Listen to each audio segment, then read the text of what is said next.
All right, it is time for weather. Bets, again, another gorgeous day. A little less sun, but it was still very nice, particularly when you consider that we're in early November. We got to mix it up a little bit, add some clouds in. I mean, you know, it made it a little decorative. We had a little sun, we had a little cloud cover, but things are going to get kind of boring here in the near term, isn't it? Yeah, I wouldn't say boring at all. I'm really going to enjoy the next couple of days. I think this is our welcome break as meteorologists before the winter starts, because it's just crazy once winter hits, storm system after storm system. It is. Matt, here's your word for the day, and it's appropriate. Limbo. Ugh. It's where we all are right now. Got it. I thought you said Lindor. I was like, oh, how am I going to fit Frankie into this limbo? Got it. Certainly will, Jay.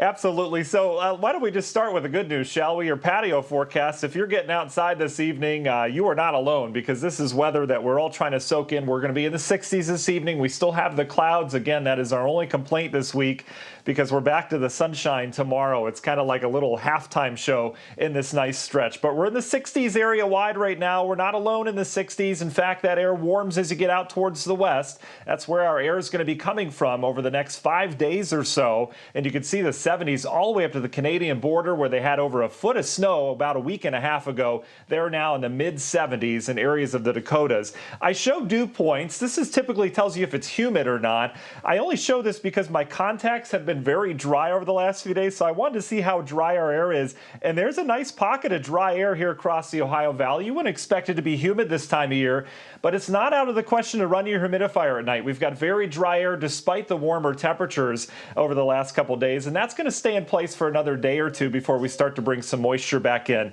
But above average warmth across pretty much the eastern half of the country. I've been getting some emails about, well, how warm is it and why is it so warm? Well, everything kind of balances itself out. In fact, as you scope the entire Earth, some of the coldest temperatures are actually in Canada right now. They've got temperatures running below zero. They've got wind chills minus 20, minus 30, and that air, thankfully, is going to stay there, although a chunk of it's going to sink down to the south, and that'll put areas of the western United States really in limbo over the next couple days as they go from the warm climate right now back to some chillier readings. But for us, we've got the high clouds now. That's about it, because we're back to sunshine. You can see it in your National Design Mart hour-by-hour forecast. The wind will start to ease up a little bit tonight as the difference between a high and a low pressure kind of relaxes overhead. You can see temperatures tomorrow morning, upper 40s ought to do it.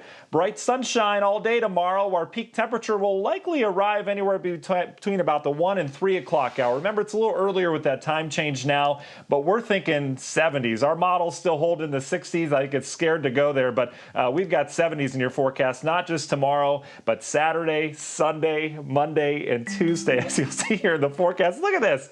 Universal Windows Direct 7-day forecast, 71 in sunshine tomorrow, 72 on Saturday.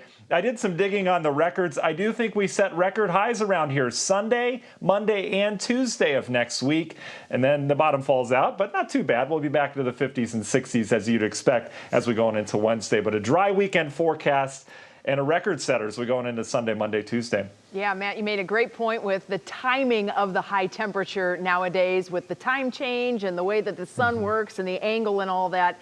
It's definitely earlier in the day that we hit our highs. As a matter of fact, today our high of 70 degrees, we hit it at 12:50 p.m. So right before the clouds really started to come in. All right, Matt, thank you so much. Tomorrow's high temperature, 1 to 3 p.m. Get out and enjoy for sure.